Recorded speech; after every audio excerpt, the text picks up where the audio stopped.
Well, I guess I could just show you how I do it anyway. So ah, all right, okay. Well, let's see what I can do.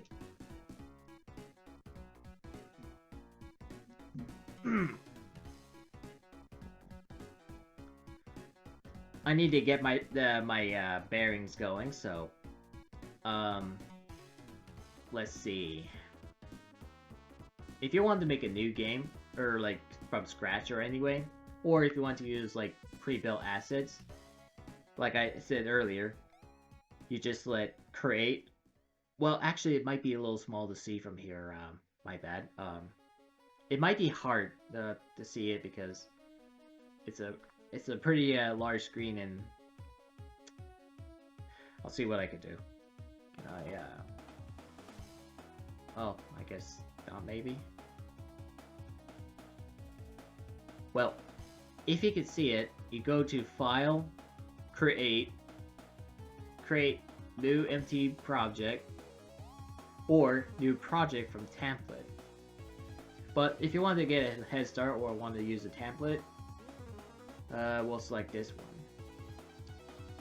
So you can see there are all sorts of awesome examples. You see platformer, ball cup, spheres, auroras, tapping plane, etc. Like so many different ones. And then you got like examples. It's actually not a bad idea to also look up the examples. Say, like if you want to know how to do a specific action, most likely around here should cover that for you. But we're gonna just load up the very top one, the platformer. So we're gonna open that. You can name whatever you want though. Let me see. Now I have to like select the place where I want to put it. I'll just put this project on my desktop. It's gonna look kinda... yeah, so it's gonna look something like, you know, my game example folder, something like that. You just select the folder because that's where all your assets will be stored in, as well as information. You can always add more stuff into it later on. So we shall create a project. And just a moment, just give it a moment anyway because it's downloading. This should be downloading assets.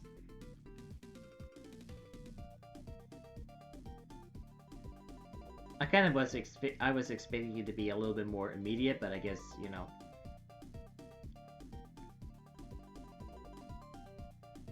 At least I think it should work. Ah, here we go.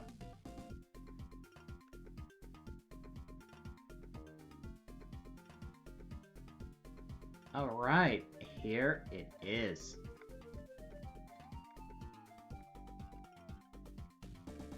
Now, there's a lot of things you're looking at around right now. But we're going to play the game anyway. Just to get a feel of it.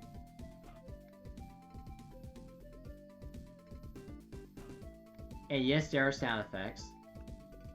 Let me test something here. Yep. Boing!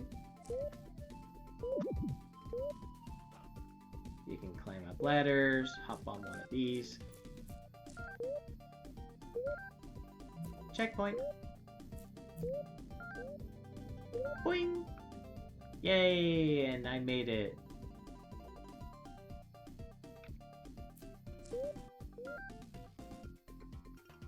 And that's it. It's just a single level. Nothing more.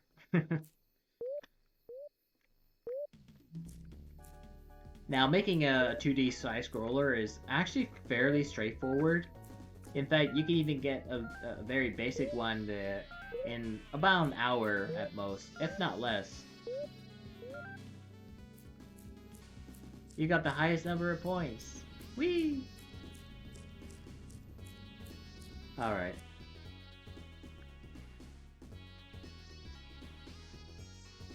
Okay, so we can check out here, and okay, now it's actually easier to read because, you know, it's been zoomed in earlier, so. This tab is the event sheet, which defines the logic of the game. Basically, what the game that does based on what you wrote here. Some objects have behaviors that also perform logic, and you can learn about those by reviewing the extensions in this project. So this is helpful because it's been commented in already for you, so you can learn how they work. But if that doesn't get you across, there are tutorials that will teach you how to do these. So you can learn, say, what this does, or this does, and that. But generally, what you need to know is, well, the two important things you need to know when it comes to writing or, you know, doing this. Oh, and if this sounds overwhelming, don't worry. It's actually not too difficult, but you kind of need to know that on the left end, those are conditions. Conditions be, it could be like, say, what happens if what happens in this here, right? Whatever happens here, on the right, you do that, right? So, for example, you see at the beginning of a scene, meaning when you start up the game or the area you're at, move mouse cursor when touching on screen. Like the one I'm using, so that means the mouse won't be, I guess, not moving, I guess.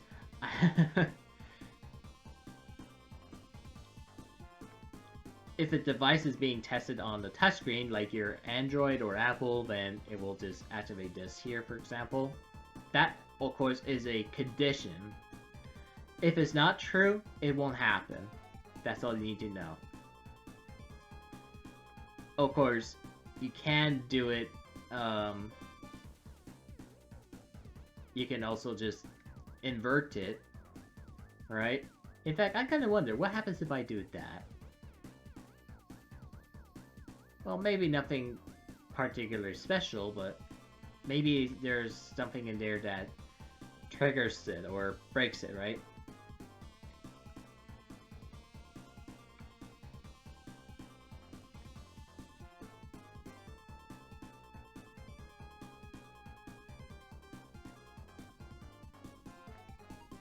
I kind of wonder, does it control the gamepad? Yes, it does. Actually, it does. Which is neat, because I'm using the Xbox controller right now. You can't see it, but I much prefer to play my 2D platformers on the controller. And I'm sure you do too, so. Ding!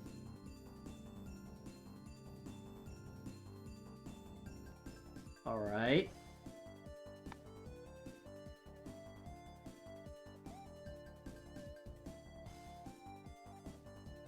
You have animation based on what the player is doing. If they're moving, you have like stuff around here. If they're not moving.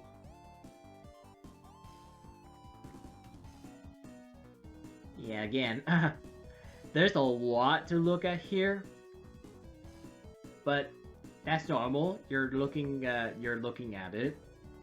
And I would say I would take a moment to play around to see how they work.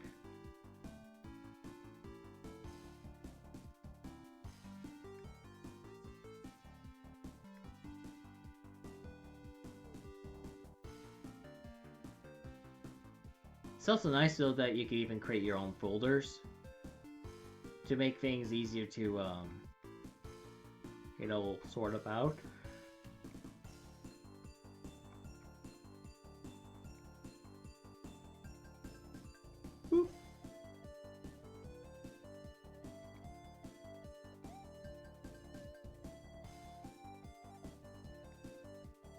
Yeah, what do you think so far?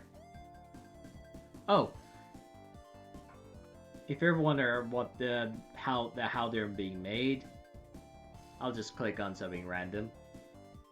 So you get to pick either an object, and then these things, like you can assign like conditions, like what happens if a particular condition is met, right? Or anything else in the other conditions, not related to the objects, but can be if you want to. But oh yeah, you can even add your own behaviors for the project too, which I'll show you in a little bit. So I can assign it to say if it's equal to say 5 for say if the x position of platform equals 5, then yeah. Of course, we're not gonna do that, so. You can even have no condition at all, so that this can happen too. Make sure you know how to use that well, so.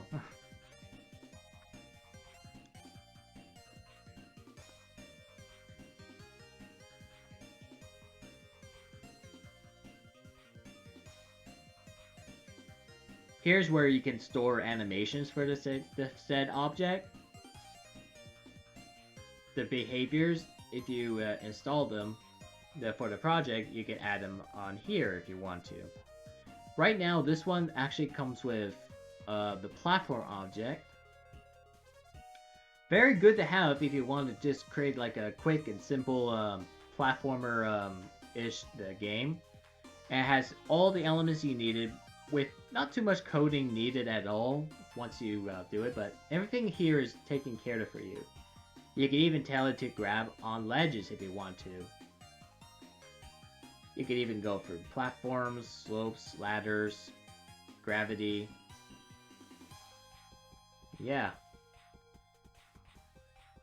Something like that. So if you're going to do 2D project, I would install this one, right? Which you can just add, add a behavior. So yeah. They got all sorts of useful behaviors you can add for your project. Not only will this save time, but it gives you a lot more to work with. Though you can just program it yourself if you want to, or if you're far more experienced, you can even create your own behavior from scratch. So yeah. Objects, built-in variables, and even effects. Oh yeah, I'm sure you'll probably enjoy the effects, right?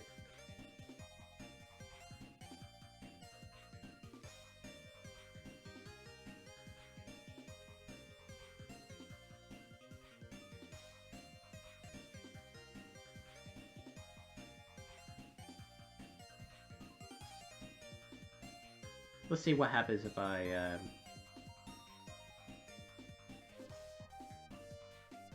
go with black and white. Just out of curiosity. Yes, it does. Though that's pretty simple. Wow, this is kinda depressing.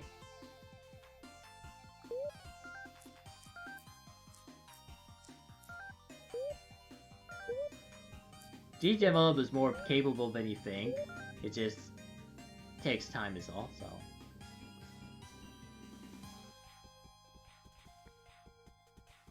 So yeah.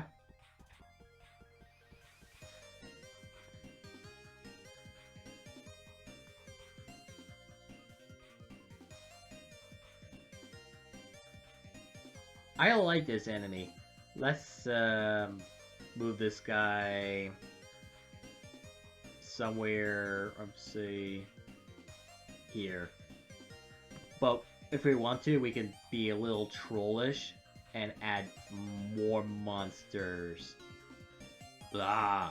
Look at that.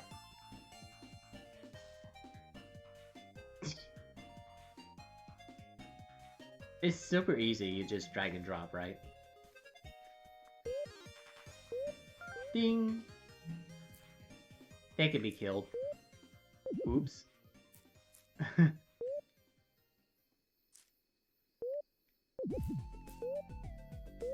I could give this guy extra health actually, and you know what?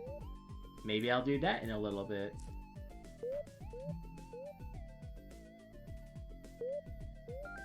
Ding dong. Oops. Does this guy even drop points?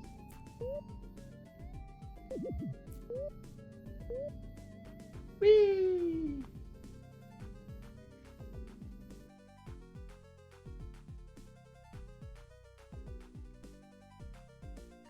So let's do this, alright? In fact, let's give this guy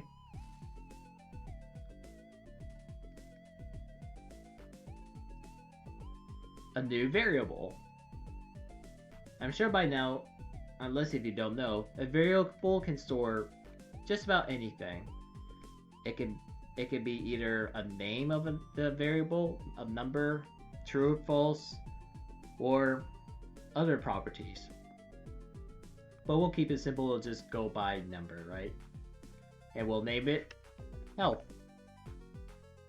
So let's give this guy 3. Alright. 3.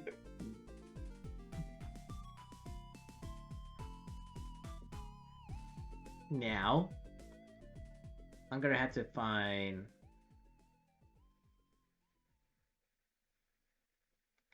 I'm gonna have to look it up on player character. Let's see if I can find player dev.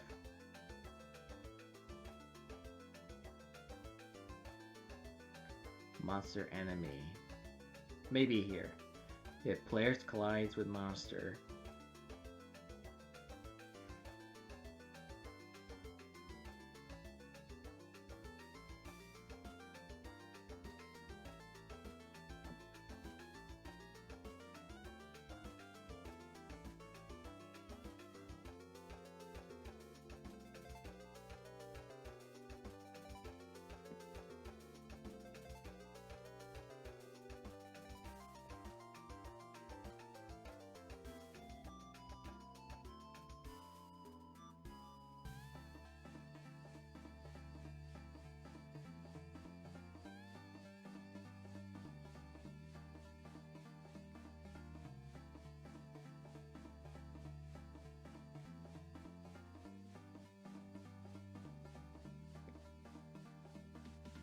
I'm gonna do it this way, right? So, player. Man, there's so many objects. I'm looking for a variable. I think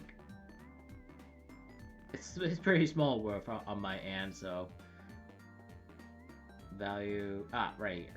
Variable of that whatever, right? So it's actually easy, right? You just select it, health.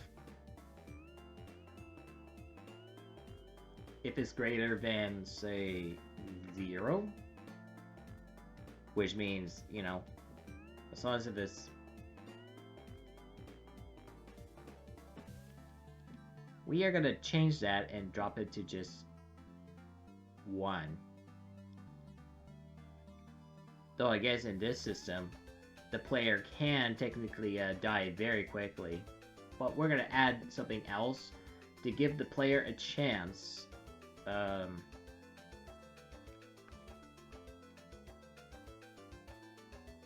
Subtract. Oh yeah. Subtract by 1. If the player's not falling down, and if you basically collide with the enemy, but if you have, say, more of an, if you're not like, you know, at 0 health, then we'll make sure that the player takes 1 bit of health away. And you know what? We're gonna also add invincibility, something I should add, but there is a way to add as well. So But that means I'm gonna have to change up the others too, but I believe we could also add that too, right? So let's flash it, right? Flash. Make the object flash blink for a period of time so that it is alternatively visible and invisible. Trigger effect by using the flash action.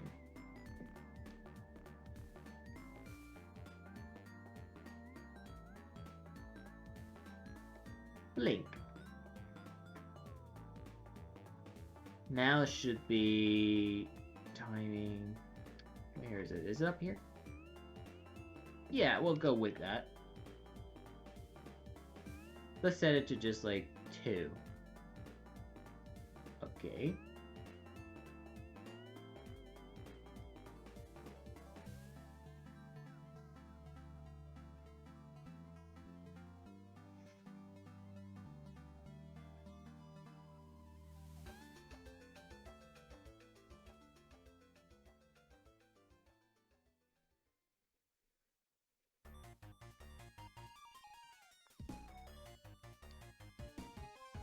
If the object is not flashing,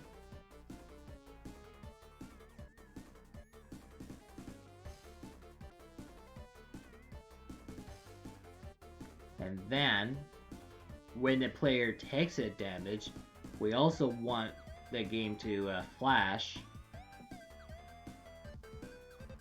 for like say a good 3 seconds.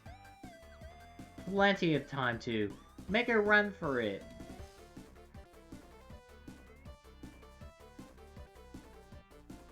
We'll make sure to do the same here.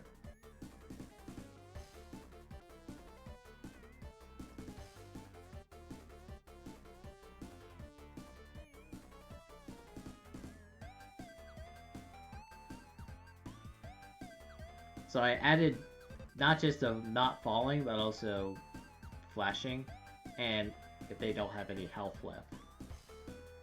Then the player dies. Die.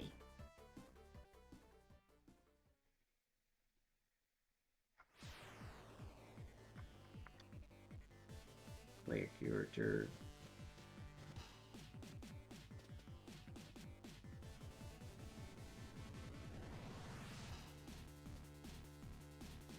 Let's move you up here. I like to keep things organized, personally. If object is flashing... Okay, well, maybe I guess maybe it does need to. I think we'll test it anyway, in a little bit, but... It's a good idea to test it out, right? Okay, I guess it's... See what happens if I... Ah, here we go. 2. So yeah, this player character is taking defeating. So now... out. And one more should... yeah.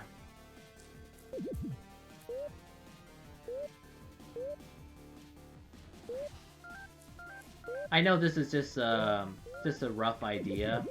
It's clearly not properly tested, but just to give you an idea of how easy it is. Totally not sponsored. Well, we can fix that, I guess, because not every enemy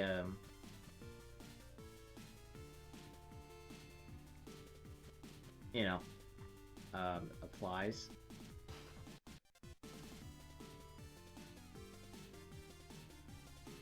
Fly enemy.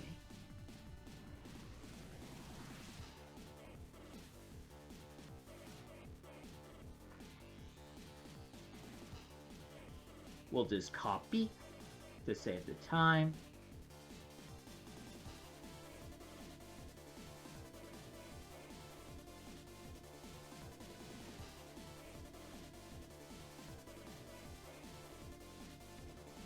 We'll probably keep it.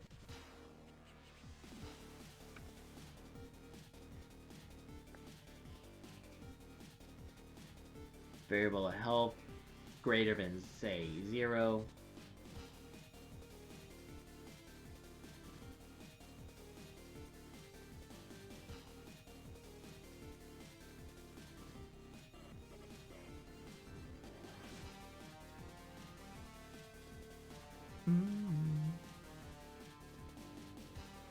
Okay. We'll need to subtract the player's health by 1, and also make that player character blink for 3 seconds. So, this is for the collision with the fly enemy, the one that sent us back before, which is clearly what I will admit I forget to add, but that's fine. But I also would like to change something up too.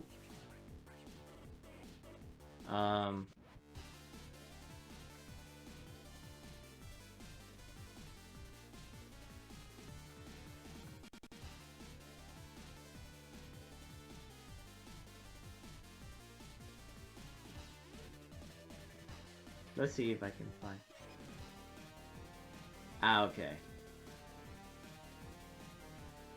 What I would like to fix here is change it so that players' health will be restored. Yeah, making this one even easier. I'm gonna make this one easier, so instead of dying constantly after taking 3 hits, okay, it should be down right here.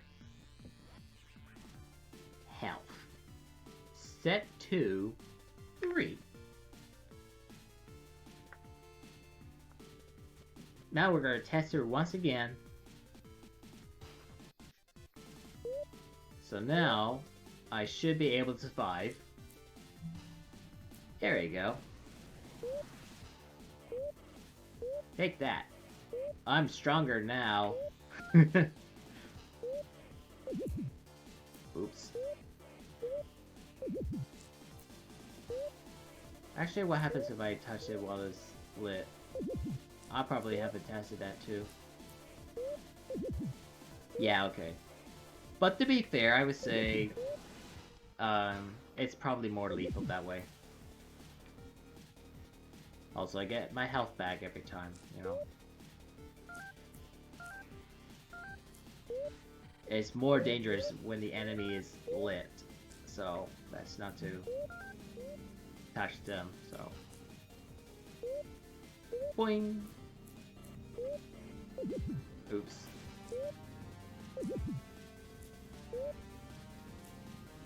Okay, yeah. It works! But the fire thing, I think I'll keep it. Ah! If you plan on rewatching the stream, well, I guess I could just, like, put it up.